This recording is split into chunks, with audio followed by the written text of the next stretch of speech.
Welcome to Cards and Tankards. Let's get you started with learning the basics. Look around the room. Notice that glowing circle on the floor in front of the table over there? Use your right thumbstick to rotate. Take a moment to open your watch menu by tapping your watch with your index finger, or by pressing the secondary button on your watch hand's controller. Press the Decks button in your watch menu to open the deck box interface. Use your controller's grip function to grab the tutorial deck box. Place the tutorial deck box. This is the Easy AI. Most adventurers call him Mulligan. He's going to help teach you the basics. At the beginning of a battle, you can choose to redraw your starting hand with one less card. But for right now, let's continue on. Press the Accept button. Battles take place here on the table. This is your health. If it reaches 0, you will lose the battle. This is your mana. You will spend it to play spells and summon creatures. Look at the cards in your hand. Notice how some have a blue outline around them. Those cards have a mana cost you can afford this turn. You should probably summon a creature this turn, so grab the Skywatcher Sentry card from your hand. Examine the card. The number 1 in the top left corner represents the mana cost of this card. The number 2 in the middle left represents the attack power, and the number 1 in the middle right is the creature's health. Let's summon Skywatcher Sentry. Great job. Skywatcher Sentry is now a friendly creature under your control. It is important to note that your mana was reduced by 1 in order to summon Skywatcher Sentry. Since Skywatcher Sentry was just summoned, it is exhausted. This means it can't attack or use activated abilities this turn. Speaking of abilities, point at Skywatcher Sentry to examine it. The wing icon represents a passive ability called Flight.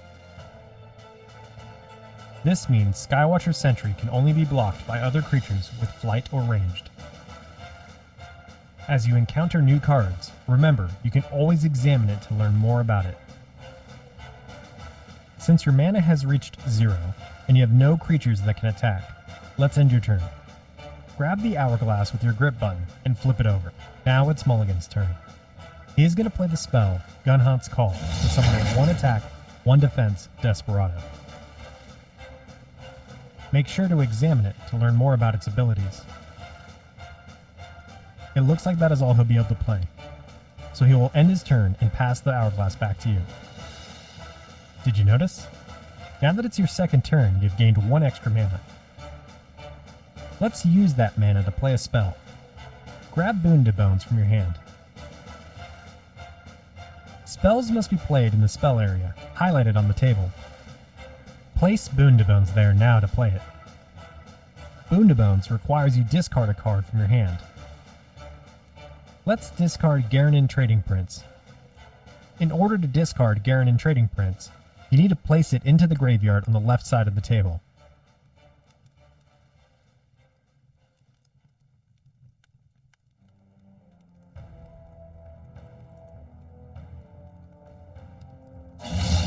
Nicely done.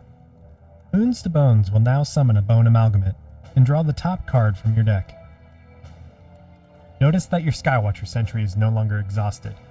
Let's attack with it this turn. To declare an attack, push Skywatcher Sentry forward into the battle area. Now that you're ready, flip the hourglass to confirm the attack. Your opponent will always be able to choose how they block against your attacks. In this instance, Mulligan will block your Skywatcher Sentry with his Desperado. Creatures deal their attack to one another. If a creature's health reaches 0, it dies. And when a creature dies, it is sent to the graveyard. It is now Mulligan's turn again. Looks like he decided to summon a Dungeon Instigator. He is also playing the spell Motivational Fervor. That spell allows Mulligan to give one of his creatures Amped and +2/+2 until end of turn. Amped is the ability that removes the exhausted status of a creature. That means it will be able to attack the turn it's summoned.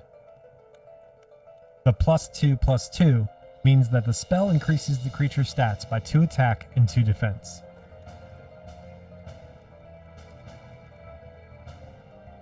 Mulligan has declared an attack and ended his turn. Notice how the hourglass is now on your side again, but it has a shield icon on top. The shield icon signifies that this is your turn to block. Notice the yellow ring around Dungeon Instigator. This indicates that a creature will deal direct damage if left unblocked. Use your controller's grip button to grab your Bone Amalgamate and place it in the blue ring in front of Dungeon Instigator to block the attack. Perfect. The yellow ring around Dungeon Instigator has disappeared. This means it will no longer deal direct damage this turn. Unfortunately, the Bone Amalgamate died because it took 4 damage from Dungeon Instigator, and it only had 1 health. There's nothing else you can do right now, so flip over the hourglass to start your next turn. The hourglass remained on your side of the table, but the icon on top has changed to an axe. The axe icon indicates that it is now your main turn again. Do me a favor. Point your hand at the graveyard located on your left, and pull your trigger to examine the cards within it. Oh look! Remember last turn how you discarded Garanin Trading Prince? You have a spell in your hand that can bring him back.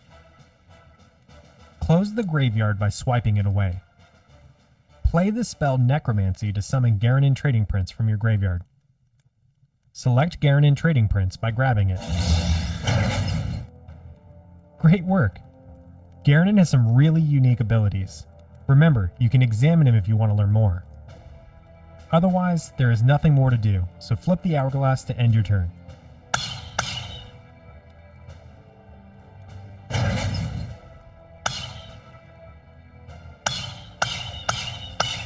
What just happened? Mulligan summoned a monstrous recruiter and several abilities triggered as a result. Let's break down each ability. Triggered abilities will only activate under certain conditions. For example, Monstrous Recruiter has an entrance ability, which was triggered by entering the creature area. Once activated, Mulligan drew 2 cards. Your Garanin Trading Prince had an ability trigger as well. As long as you control Garanin Trading Prince, you gain 1 life whenever an opponent draws a card.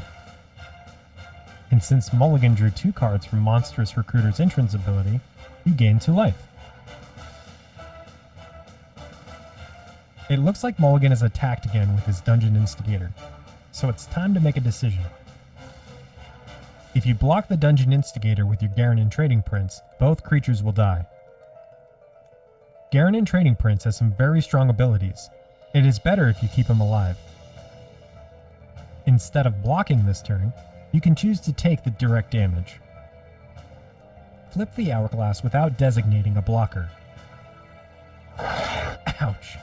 You lost 2 life from that attack, but trust me, it was worth it. Since now it is your 4th turn, you have 4 mana available to spend. You definitely need another creature to block Mulligan's Dungeon Instigator next turn. Grab Loyal Spellshaper from your hand and summon it. Loyal Spellshaper has an ability called Mastery, which buffs damage dealt by spells. You don't currently have any damage spells in your hand, but maybe we can draw one with Garanin Trading Prince. Manually activate his ability by tapping him on the head.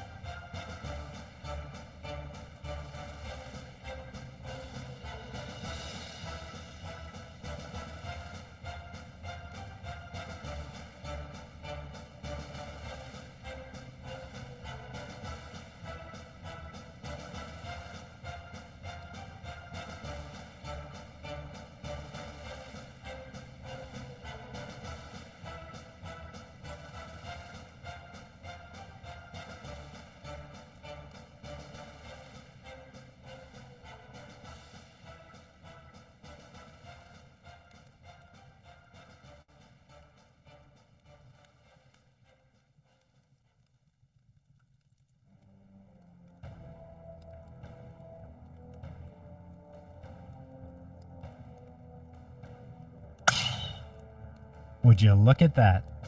You drew a dark matter blast. That is exactly what you needed. If you look at dark matter blast, you will notice the damage value is green. That is because the mastery ability from your loyal Spellshaper buffs your first damage spell each turn. Since loyal Spellshaper has mastery 2, dark matter blast increased from deal 3 damage to deal 5 damage. Play dark matter blast to spend the rest of your available mana this turn. When playing a damage spell, you will likely need to choose a target. Anything highlighted with a blue ring is a possible target for dark matter blast. Be careful though, you can accidentally target yourself. You can either tap a target directly or point at it and pull the trigger to select it. Target mulligans life points to deal 5 direct damage.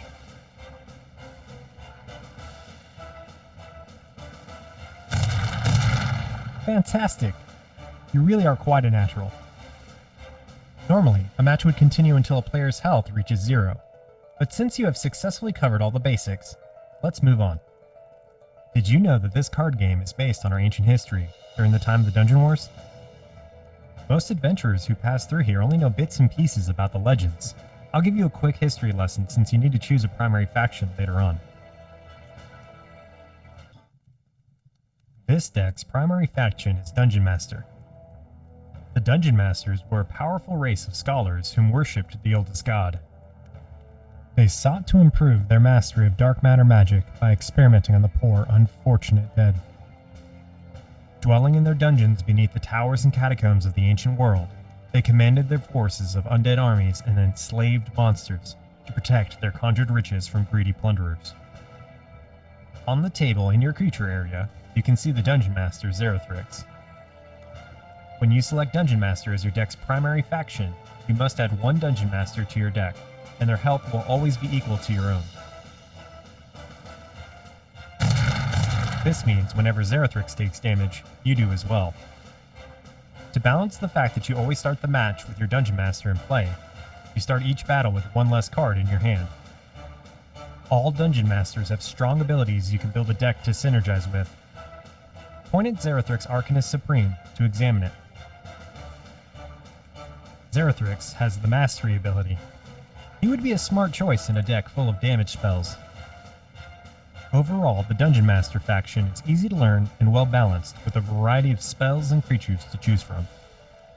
There are more factions to choose from though, so let's keep going. We got success in the building.